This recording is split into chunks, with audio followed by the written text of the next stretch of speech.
pronto, deu 8h30. Eu acho que já deu um prazo bacana de tolerância para o pessoal chegar, né? Deixa eu abrir minha câmera. Boa noite. Tudo bem com vocês? E os preparativos para o Natal? Boa noite, tudo bem? Vamos caminhando para... Natal tá aí, falta 5 dias. Tá quase. Já encaminharam meu presente? Aí não pode esquecer não, né, Paulo? É Rua Benedito Ferreira de Carvalho, número 551, Nova Esperança, tá, Já gente? deu até o endereço. Tá? No final eu vou mandar aqui vou pôr aqui no chat o meu endereço, tá? Boa noite, tudo bem? Quem chegou agora? Tá? Quem não mandar presente de Natal, eu vou prender os parentes de vocês aqui mais um ano. Brincadeira, gente. Prazer estar aqui com vocês. Boa noite. Que Deus abençoe nossa reunião.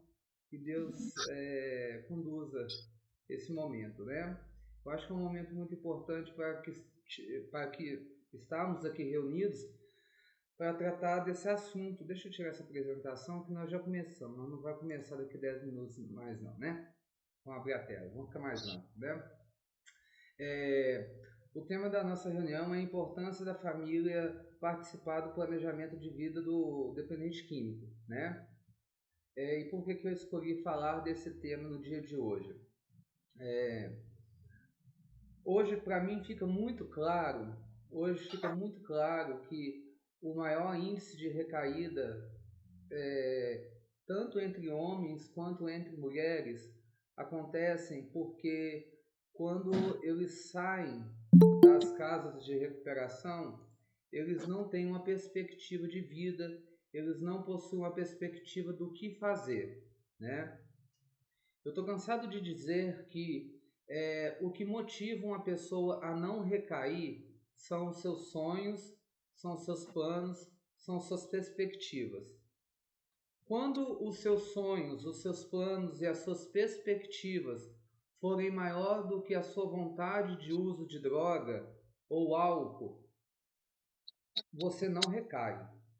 Mas quando o seu desejo de uso de álcool e droga for maior do que os seus sonhos e as suas perspectivas de planejamento, de sonhos de vida, etc e tal, você vai recair, né?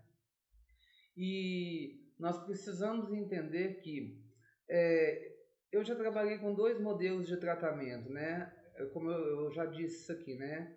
Eu trabalhei com comunidade terapêutica, que é a que eu tenho, que fica na cidade de Itatiaia Sul, e agora eu trabalho com modelo involuntário, né? Na comunidade terapêutica é tudo lindo, é tudo maravilhoso, porque a pessoa ela vai porque quer, e ali não existe nenhum movimento de raiva, de ódio, de revolta, não existe nada disso. Então a pessoa está ali porque ela quer, e ela estando ali porque ela quer, ela consegue conduzir o tratamento de uma forma espetacular. Ela consegue conduzir o tratamento de uma forma espetacular, porque ela é participativa no processo, ali ela busca o que ela precisa buscar, e ali ela começa a sonhar, ela começa a planejar, a família é participativa, né? Não que vocês não sejam, tá, gente? Não que vocês não sejam, mas o processo fica muito melhor.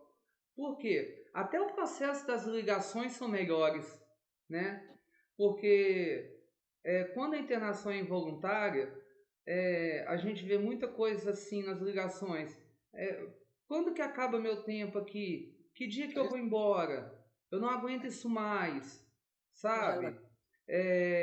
Esses dias teve uma paciente que chegou perto de mim e perguntou: Paulo, que dia que eu vou embora? Eu perguntei para ela assim: como que é o seu contrato? É particular ou judicial? E ela falou assim: judicial. Ela estava na perspectiva que ia embora mês que vem. Eu falei: olha, judicial geralmente é 9 meses, 1 ano. Nossa Senhora, essa mulher entrou numa revolta e chorava, e chorava, e chorava, e chorava. Eu passei do lado dela e falei assim, não fica assim não, minha filha, calma, relaxa. E dentro da perspectiva do voluntário, já não tem isso, sabe? As ligações são assim, nossa, como que você tá? Tô com saudade, sabe? As visitas fluem melhor, é tudo muito lindo, né? Mas bom, vamos falar do contexto que nós estamos. Nós estamos no contexto de interação involuntária. Bom, é, gente, é muito importante que vocês, enquanto família, é, quando estão telefonando para os seus entes queridos, até mesmo nas visitas, vocês deixem de falar um pouco do passado, do que aconteceu, e comecem a ser um fator de estímulo do que vai ser daqui para frente. Eu tenho acompanhado já há alguns dias e tenho feito algumas observações que 90%, principalmente na feminina, 90% das meninas não tem perspectiva de vida. Não tem perspectiva de vida. O que você quer fazer lá fora? Ah, eu vou sair, vou entregar currículo e vou cuidar dos meus filhos.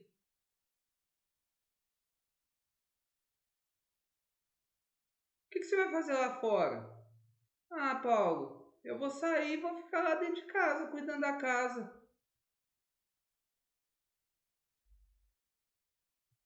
Gente, isso não é sonho. Isso não é plano. E aí, na masculina, eu vejo um movimento também que me preocupa.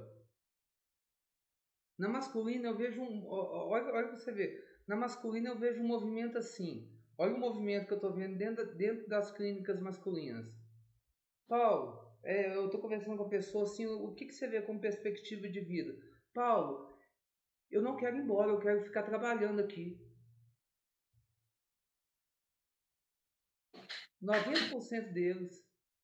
Eu estou achando que nós vamos ter que abrir umas 15 clínicas para contratar todo mundo.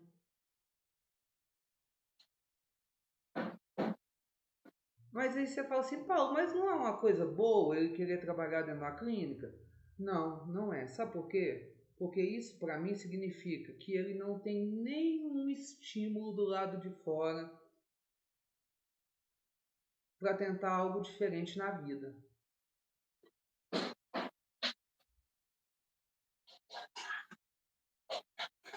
Ficar trabalhando em clínica, uma pessoa que antes das drogas era produtiva, uma pessoa que antes das drogas fazia, acontecia, era feliz, de repente se vê enclausurado dentro de uma clínica. Isso para mim se chama institucionalização.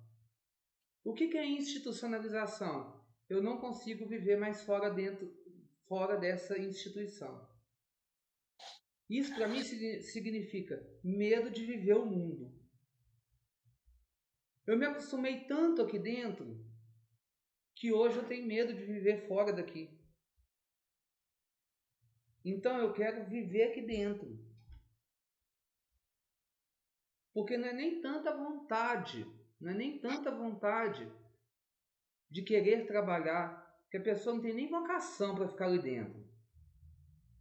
Não tem nem dom para ficar ali dentro.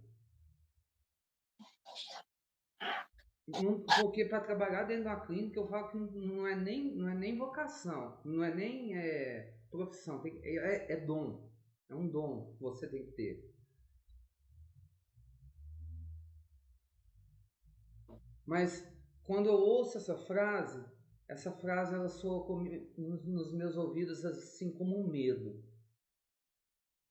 Essa semana eu estava atendendo um paciente que virou para mim e falava assim: Paulo, eu não suporto a minha mãe. A minha mãe é tóxica para mim. Então, eu não quero voltar para casa. Eu quero ficar aqui trabalhando.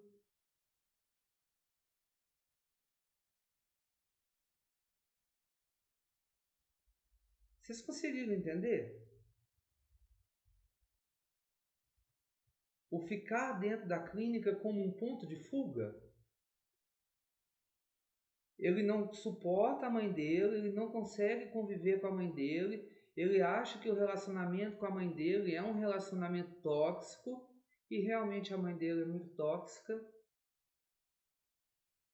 Só que ele não tem habilidades para lidar com essa toxicidade da mãe dele.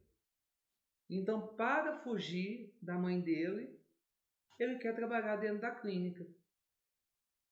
E aí, eu acompanhando ele como psicólogo, ele vai fazer 5 meses. Ele vive uma oscilação de humor que é uma maravilha. Semana passada ele me falou que queria ficar na clínica.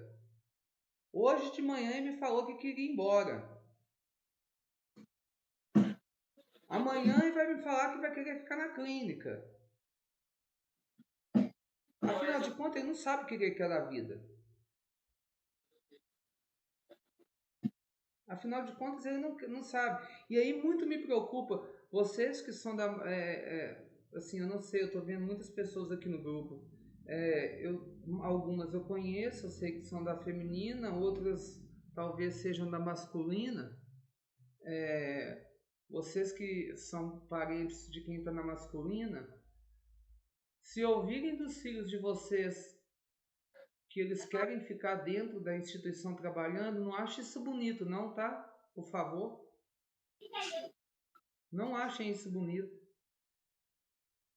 Não acha que isso é vantajoso, não.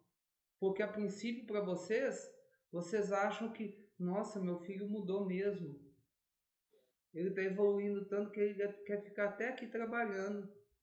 Porque na visão de vocês vão pensar assim, nossa, o meu filho vai estar no lugar protegido, ele vai estar em recuperação. Para vocês é tão alívio no coração. Que bom que meu filho está pensando dessa forma. Mas isso é a fala. Vocês não sabem o que está passando no coração deles. E isso não é diferente na feminina também, não. Não é diferente na feminina. Na feminina costuma acontecer isso em alguns lugares. Eu estava com a menina essa semana que já estava até com a proposta de emprego pronta. Ela ia terminar o tratamento dela em fevereiro e ia continuar trabalhando conosco. Não, Paulo. É interessante que ela é uma menina. Desculpa, eu chamo todos de menina, mas ela tem 50 anos. Já estava tudo pronto, ela auxiliava na feminina, ela até da São Geraldo. Ela passou um tempo em Guapé como suporte em Guapé, depois ela veio aqui para São Geraldo e estava ajudando de suporte e tudo mais. Só que hoje, no dia de hoje, esses dias estava acontecendo uns problemas. E aí no dia de hoje, eu falo que eu tenho tato para coisa errada. Eu sinto coisa errada de longe. E aí eu descobri um trem errado lá na São Geraldo hoje, mas um trem errado assim, um absurdo. E na hora que eu descobri o trem errado, eu chamei ela para conversar. Na hora que eu descobri o trem errado, ela virou e falou assim: Paulo, eu tenho que ir embora antes que essa bomba estoure. E ela é uma mulher que ela não consegue lidar com a solidão. A vontade dela de continuar na clínica, ela já tinha expressado comigo. Paulo, eu quero ficar aqui na clínica. As minhas folgas eu quero ficar aqui na clínica porque eu não consigo lidar com a solidão. E aqui eu tô cheio de gente. Toda vez que eu fico sozinho, eu recaio. Eu sou uma pessoa que carrego traumas comigo. E aqui eu me sinto útil. Por isso que eu quero ficar aqui. E aí hoje, diante do fato errado que aconteceu, que ela fez, que eu chamei ela, que eu descobri o que ela fez, ela se desesperou. Desesperou, pegou as coisas dela e foi embora. E aí hoje era mais ou menos umas 5 horas da tarde, eu encontrei ela trêpada, caída no meio da rua.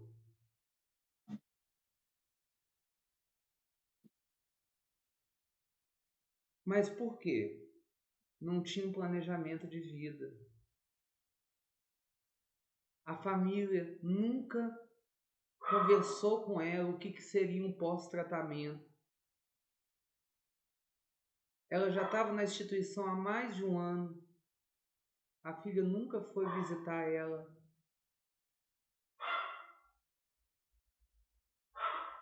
Então, que planejamento de vida que essa pessoa tinha?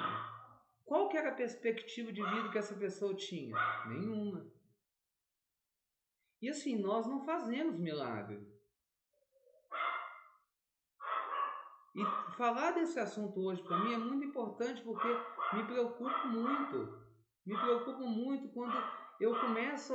eu não sei por que eu comecei a puxar esses dias esse assunto com esses meninos e com esses meninos de projeto de futuro.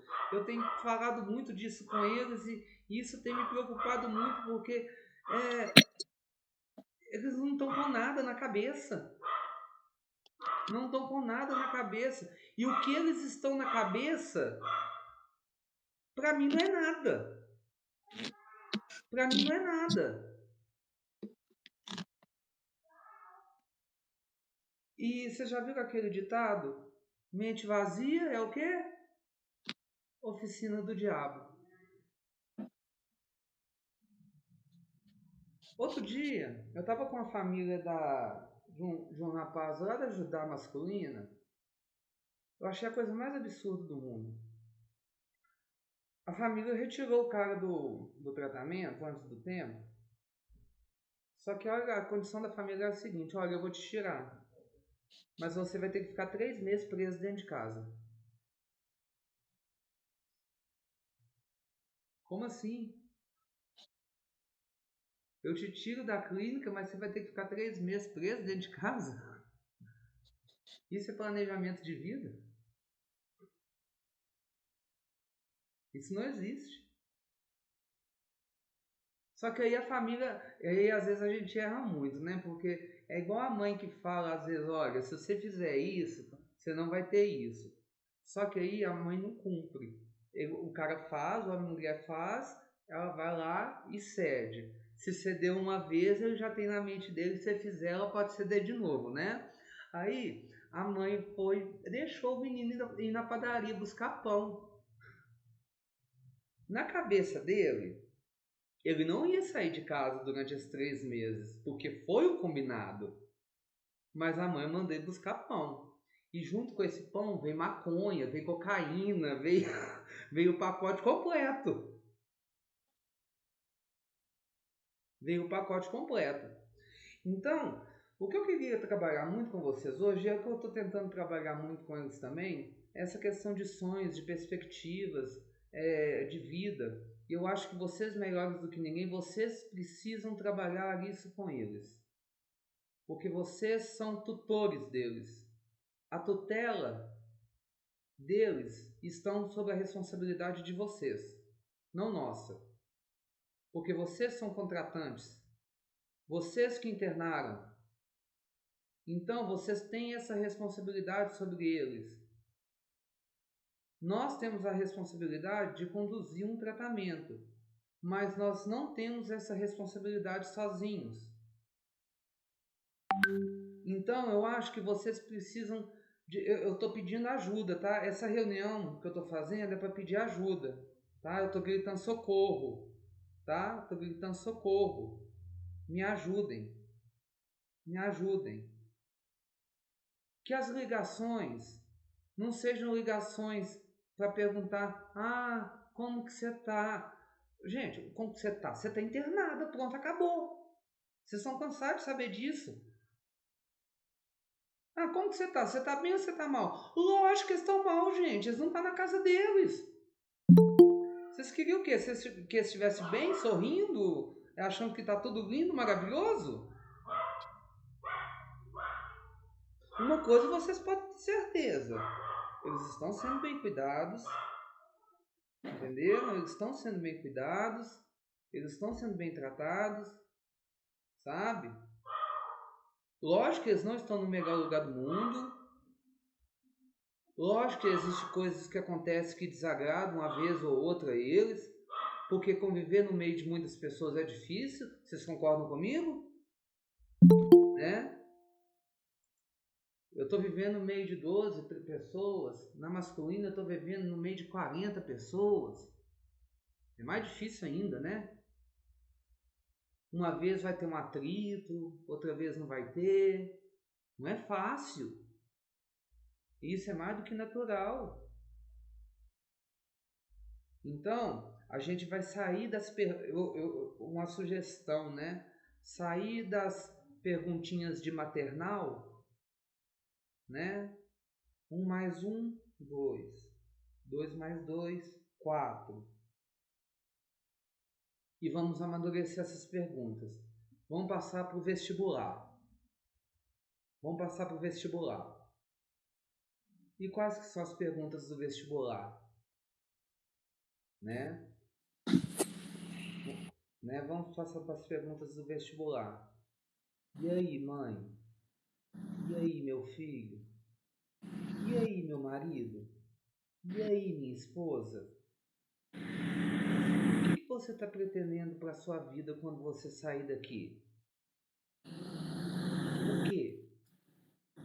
Ah, eu estou pretendendo isso. Mas só isso? E você está contando com quem para você fazer isso? De que forma você vai fazer isso? De que maneira você vai fazer isso? Ah, eu vou sair, eu vou distribuir currículo porque eu vou arrumar um emprego. Tá bom, mas até você arrumar um emprego, porque ele não vai cair do céu, e não é distribuindo currículo que no primeiro dia alguém vai te ligar para te dar um emprego. O que você vai fazer? Ah, vou ficar em casa. Vai ficar em casa fazendo o quê? Meu filho, minha filha, meu esposo, minha esposa. Quais que são as ferramentas de recuperação que você vai utilizar aqui fora? Você vai na igreja? Você vai buscar um grupo de autoajuda? Alguns de vocês já fizeram alguma pergunta assim para eles assim, ó? Eu faço essa pergunta direto para eles. Porque toda hora que às vezes eu chamo para atendimento, como você tá? Não, eu tô ótima. Ai, que raiva que me dá disso. Eles sempre estão ótimos, né? Nunca tá ruim para eles. Só que aí eu pego e quando eles me dão essa resposta, eu viro para eles e falo assim: mas me responde uma coisa, você, enquanto pessoa, o que você precisa mudar? Ou você é perfeita? E aí eles começam a refletir. Ah, Paulo, eu acho que eu sou assim. Eu acho que eu preciso mudar isso. Eu acho que eu preciso fazer isso. Mas se mudar o nível de perguntas, eu volto falando, vamos sair das perguntas do maternal e vamos para as perguntas do vestibular. Eu acho que as ligações e até mesmo as visitas, elas precisam começar a ser mais técnicas, elas precisam começar a ser mais amadurecidas, né? Lógico que a gente tem saudade? Tem. Mata um pouquinho da saudade ali em 2, 3 minutos, tá bom demais. E vamos começar a pegar no pé. Porque nós precisamos nós estamos tentando fazer isso. Eu acho que vocês também precisam começar a instigar eles a sonhar mais. Sabe por quê, gente? Porque a primeira coisa que a droga faz na vida da pessoa é matar os sonhos de cada um deles. Eles chegam sem nenhuma perspectiva de vida e de sonhos. Freud já falava, né? Que nós somos movidos pela pulsão de vida e pulsão de morte. Nós estamos numa pulsão de vida. Muitos deles estão numa pulsão de morte. E o que é a pulsão de morte? Eu não quero mais nada.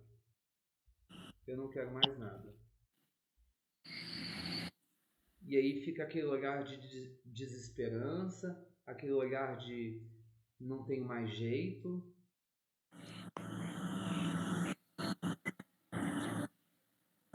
essa semana eu estava trabalhando com eles, dentro dessa questão de planejamento de vida, uma ferramenta terapêutica que nós temos, que eu gosto muito, que se chama curtograma. O que é o curtograma? O curtograma é um trabalhinho que a gente faz assim, parece até de criança, mas é bacana. É assim, coisas que eu curto e faço, coisas que eu curto e não faço, coisas que eu não curto, mas eu faço, e coisas que eu não curto e não faço, né? E aí saía cada coisa, né?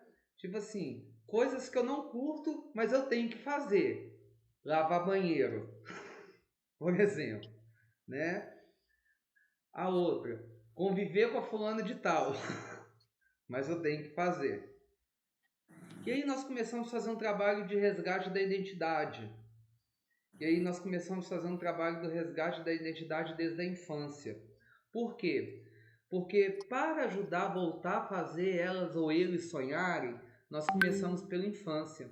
Eu tentei resgatar a infância. Por quê? Porque antes de um homem ou uma mulher fazer e começar a usar drogas, existiu uma criança que sonhou, existiu uma criança que desejou.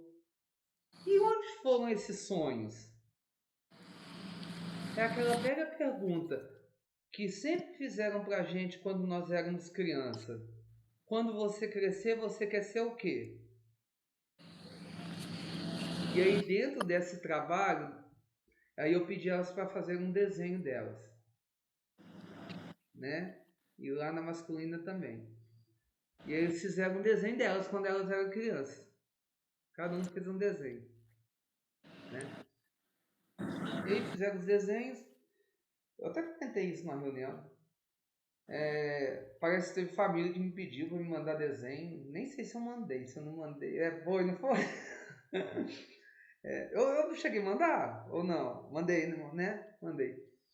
E aí nós continuamos esse trabalho, né? Nós continuamos esse trabalho, tentando resgatar. E no outro dia e à noite nós fizemos brincadeiras de criança, dança da cadeira, e fomos resgatando essa infância, né? Essa infância gostosa, né? Para motivar e mostrar que podemos ser felizes, sim, né? Agora essa semana nós vamos entrar na adolescência, né? E eu acho que dentro desse trabalho, dentro de toda essa questão de um planejamento, de um projeto de vida, eu acho que está na hora também de vocês instigarem eles a fazer e retomar essa pergunta: o que vocês querem ser quando vocês saírem daí?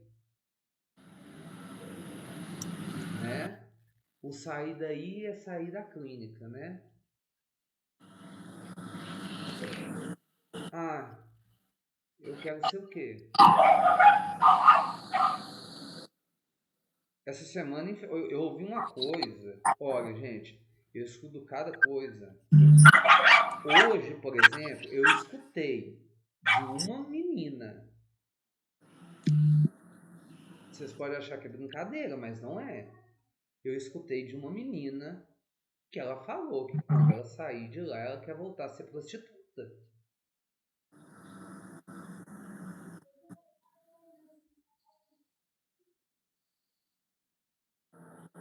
Olha a perspectiva.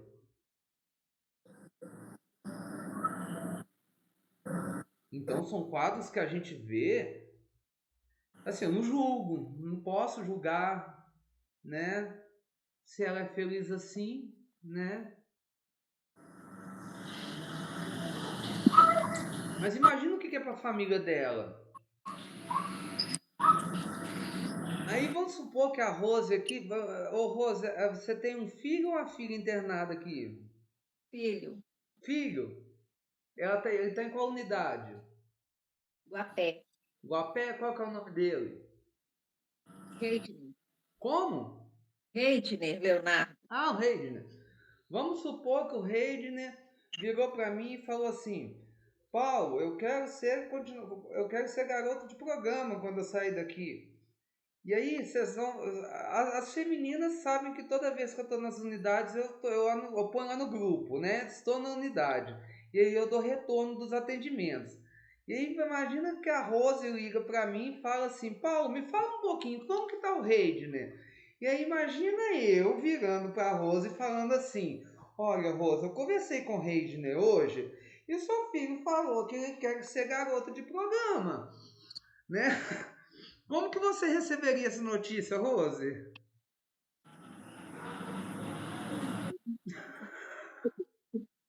Mas ligando, né, Para ele. Então, aí quando eu peço essa ajuda para vocês, de vocês estar incentivando, instigando eles num projeto de vida, incentivando, instigando e colocando em pauta, sempre fazendo, cutucando mesmo. O que que você vai fazer? O que que você vai fazer? O que que você vai fazer? Sabe por quê?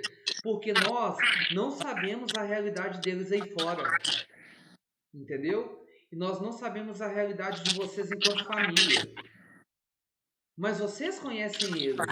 E vocês conhecem a realidade que eles vão viver aí fora. Então, durante o tempo do tratamento, eu acho que vocês podem tentar fazer toda uma movimentação aí fora, num sentido de planejamento de vida, de tentar montar uma estrutura, de ajudar a tentar montar uma estrutura para que eles saiam daí, para quando eles saírem daqui, não ficarem aí à mercê do nada, esperando as coisas acontecerem. Porque o que eu tenho visto nas últimas saídas daqui da Shalom? Olha, vou ser bem sincero, das últimas 10 saídas aqui da Shalom, os 10 recaíram. Os 10 recaíram. Mas por que os 10 recaíram? Porque chegaram em casa e não tinha nenhuma estrutura montada. Sabe o que é você chegar em casa e não ter nada para fazer? Só ficar assistindo Netflix o dia inteiro? Não ter nada para fazer? Foi a realidade desses 10 que saíram. Essa foi a realidade deles. Então, eu acho que vocês, enquanto mães, pais, irmãos, filhos, maridos, etc e tal, se vocês entenderem que vocês têm um papel muito grande dentro da vida dessas pessoas e conseguirem montar juntamente com eles essa estrutura do que fazer e do que ser, para quando realmente forem sair, né, eles terem uma estrutura já montada aí fora, nossa, gente, vai ser show de bola. Vai ser show de bola. Mas para que isso aconteça, vocês não vão montar uma estrutura de acordo com o que vocês querem. Vocês precisam montar uma estrutura de acordo com o que vocês combinarem. Por isso que eu estou falando, nas visitas, nos telefonemas, evitar de ficar falando coisa do passado, evitar de ficar falando de coisa. Ah, como que você tá? Você tá bem? Você tá mal? Eu igual falei, gente, mal eles sempre vão estar. Mal no sentido que eu digo assim, né? O que eu falei, né? Lógico que eles não estão em casa, né? Mas conversas mais produtivas no sentido assim, ô fulano, o que você está pretendendo fazer? Como que está seu tratamento? Você está evoluindo? Me fala um pouco do seu tratamento. Da última ligação para essa, o que você evoluiu? Você já fez essas perguntas? Vocês já pararam para fazer essa pergunta? Da última ligação que eu fiz para essa, o que você evoluiu? Essa semana, o que você aprendeu dentro do seu tratamento? Qual que foram os aprendizados que você teve essa semana?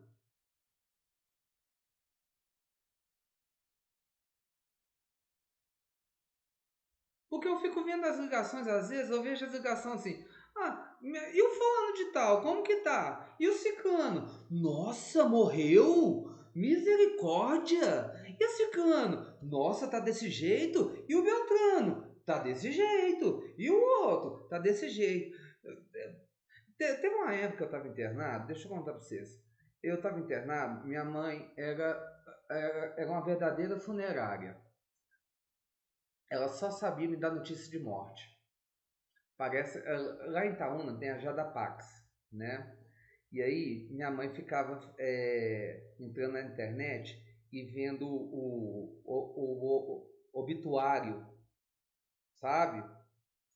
E aí todos os traficantes que eu tinha envolvimento e os usuários, quando morria, aparecia as fotos lá. E aí, toda ligação e toda visita, minha mãe me dava notícia de um que morria. Ela estava pior do que era só notícia de falecimento. Mas qual que era o objetivo dela, né? O objetivo dela era assim, tá vendo? Se você tivesse aqui, podia ser o seu. Mas eu cansei disso. Não precisa ficar me dando notícia de gente que morreu, não. Isso não vai fazer diferença na minha vida, não. Eu já sei o que eu quero. Mas, ou seja, mudar esse nível de conversa, porque eu preciso de vocês. Gente, eu estou pedindo socorro, eu estou pedindo ajuda. Vamos tentar mudar esse ciclo, entendeu? Vamos tentar mudar o script, né? Eu não vou prolongar muito na reunião, não. Nós temos só mais 15 minutos. Daqui a pouco eu abro para vocês falarem. Mudar o script dessas visitas, dessas ligações, reuniões, visitas, né? Por quê? Porque eles conduzem a ligação do jeito que eles querem, para falar do jeito que eles querem. Eu acho que agora está na hora da gente tentar fazer o papel inverso. Vocês conduzirem a ligação. Não deixe que eles conduzam a ligação para o que eles querem. Porque muitas das vezes eles conduzem a ligação para manipular vocês. E vocês vão aceitando. E vocês vão aceitando. E aí vocês vão ouvindo. Mudem, façam o papel inverso. A partir de agora, quem conduz a ligação é vocês. Quem conduz a ligação é vocês. Né? Meu filho, o que você aprendeu essa semana? Meu filho, o que você acha que tem que mudar dentro de você? Meu filho, eu quero ouvir de você agora. Quando terminar o seu tratamento, o que você pretende fazer?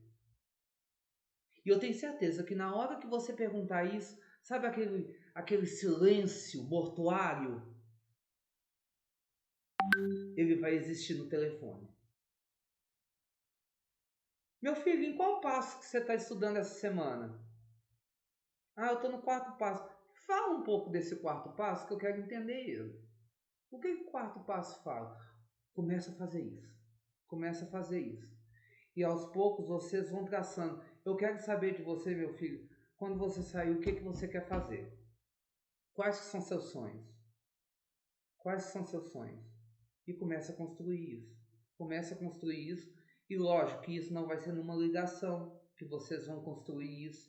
Vão ser em várias ligações. Ao chegar o tempo dele ir embora, quando ele for embora, vocês já têm um quadro montado da perspectiva e vocês vão estar estruturados para receber eles. Entendido?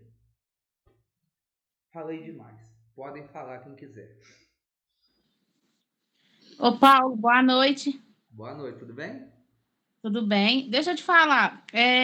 Eu sei que não é você que está com a Gabriela, É a Camila. É a Camila. Mas eu sei que você presenciou um pouquinho da Gabriela. Tem como você me passar um pouquinho dela? Sobre o que você passou no começo com ela? E depois eu vou perguntar a Camila também. Sim, eu posso te passar o que eu vi da Gabriela no início, tá? Pode sim. Gabriela, muito mimada, Uhum. mimada demais. Sim. Não aceita receber não. Não recebe, ela tem um baixo linear frustração, não aceita ser frustrada, Uhum. entendeu? Precisa crescer emocionalmente. Ela tá com quantos anos? Vai fazer 20. Vai fazer 20. Hoje a gente pode falar que a Gabriela é uma pessoa de 20 anos com a cabeça de 15. Sim, Isso aconteceu por quê? Porque na época da adolescência dela, que ela era para estar desenvolvendo na adolescência, ela estava fazendo uso de droga. sim, Ou seja, ela pulou a fase da adolescência, que era essencial para estar sendo desenvolvido. Na psicologia, a gente entende que cada fase da vida da gente ela é essencial para o desenvolvimento cognitivo da inteligência.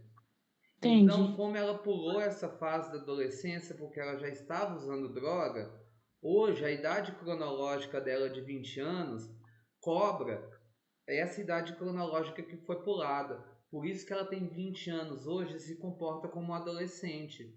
Por quê? Porque Certo. essa idade que era para ela ter desenvolvido não foi desenvolvida, né? Então, o Uhum. trabalho dela tem que ser com muita calma, com muita paciência, porque ela agora que ela está desenvolvendo a fase da adolescência. Então, Sim, trabalhar com a Gabriela é como se fosse trabalhar com um adolescente. E o que que adolescente antes eles falavam aborrecente, né? é. Não pode falar mais não. Mas tem que ter calma. Mas ela vai desenvolver, né? Ela vai desenvolver. É só ter calma, tá bom? Tá, muito obrigado, muita gratidão, viu, Paulo? Você tá me ajudando muito. Tamo junto. Mais alguém? Ei, Paulo, boa noite. Boa Eu noite. também, eu também gostaria de ouvir um pouquinho de mãe. Sim. Sandra. Sandra. Sandra, nas 2 últimas semanas eu vi uma regressão muito grande nela, tá? Uma regressão muito grande. Sandra é muito preocupada com o tempo, pouco preocupada com o tratamento, tá? Ela paralisou, entendeu? Muito emotiva, passando por um estado de tristeza transitória, né? Por causa dessa questão do tempo. Ela esqueceu de se tratar, está muito preocupada com o tempo. Principalmente, esse exemplo que eu dei aqui do tempo de tratamento que eu falei no início, era dela. Era dela, tá? Chorosa, preocupada. E eu tô gostando de ver ela chorando e sofrendo. Tô? Porque o sofrimento faz amadurecer. Entendeu? O sofrimento faz amadurecer. Ela não tá morrendo, não. Chorar não vai fazer ela morrer, não. Mas é importante ela entender, passar por isso, porque ela tá colhendo o que ela plantou. Ela tá colhendo o que ela plantou. Entendeu? Vem com muitas mentiras depois disso, muito manipuladora, enxerida demais às vezes, mete o bedelho onde não tem chamada. Ela tá, depois disso, eu achei muito interessante, sabe por quê? Porque depois desse fato, ela começou a demonstrar uma outra Sandra. A Sandra que estava escondida. Entendeu? Então eu achei muito importante acontecer esse fato, porque ela está demonstrando a Sandra que eu queria ver. Sabe? Então agora que ela vai começar a entrar em tratamento, porque ela está começando a mostrar as asinhas, entendeu? Porque antes ela estava sabotando o tratamento, ela estava pondo uma máscara, né? Então por isso que eu falei, estou gostando de ver ela sofrer. E se ela puder sofrer mais um pouquinho, eu vou achar bom. Porque O Paulo, eu não tenho pressa nenhuma, sabe? Assim, eu me recordo de um tempo atrás de você falar muito, muito de mãe de maneira muito positiva.